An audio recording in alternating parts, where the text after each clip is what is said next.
ایک گریا تھا، ایک آہوزاری کا ماحول تھا، خیمہ ہل رہا تھا، زمین لرز رہی تھی، فضا کانپ رہی تھی، ہر جگہ سے دل دہل رہے تھے، سیدانیاں بکا میں تھی، آہ میں تھی، سر و سینہ پیٹ رہی تھی۔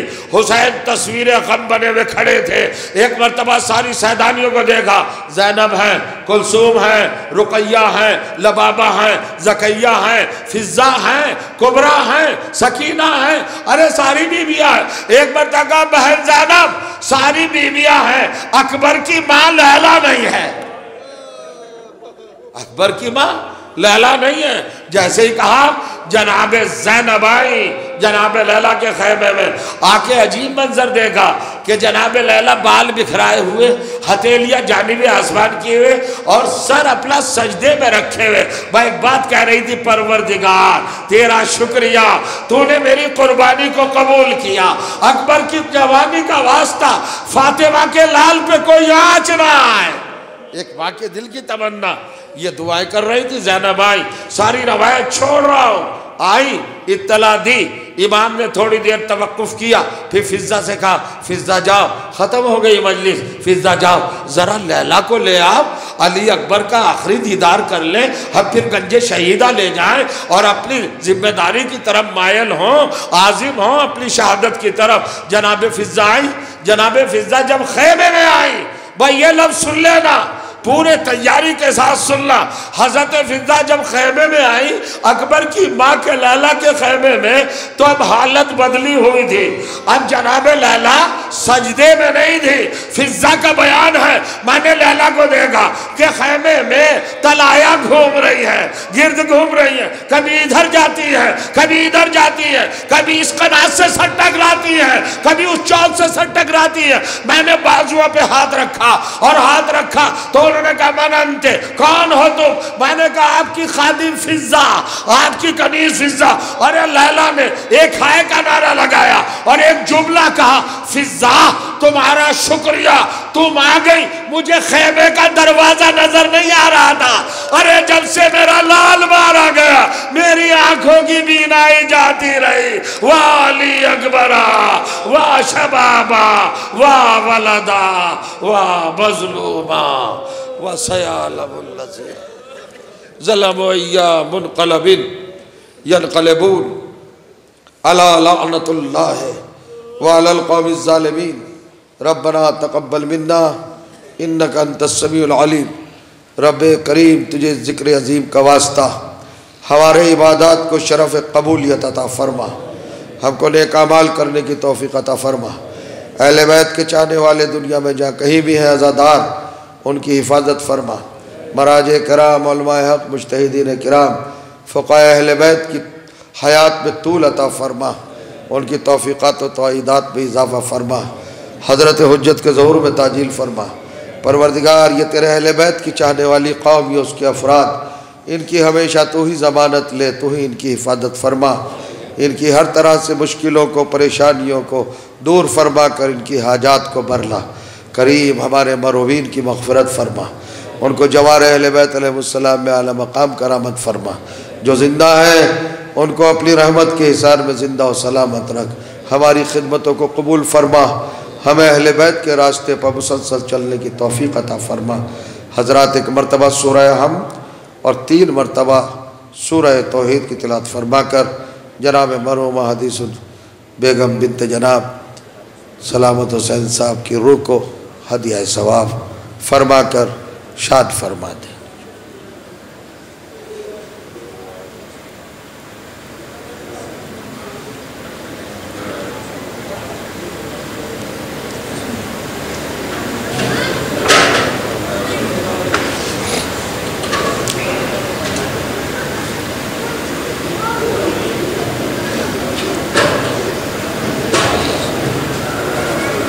الہی بحق الزہرا و ابیہا و بالہا و بنیہا والسر المستودع فیہا علیہم الصلاة والسلام۔ زیارت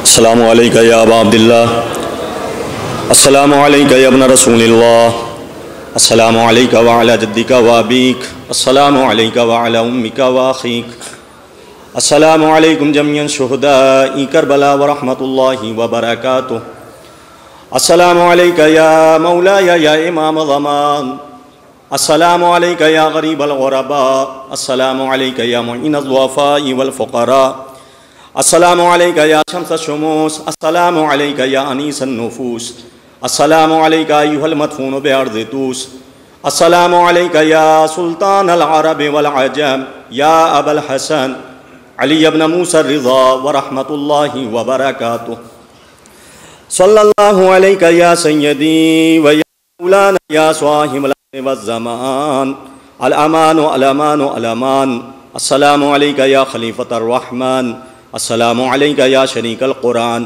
السلام علیک یا مظہر الایمان، السلام علیک یا امام زماننا ھذا عجل اللہ تعالی فرجک وسہل اللہ تعالی مخرجک وظہورک وجعلنا من اعوانک وانصارک ورحمۃ اللہ وبرکاتہ۔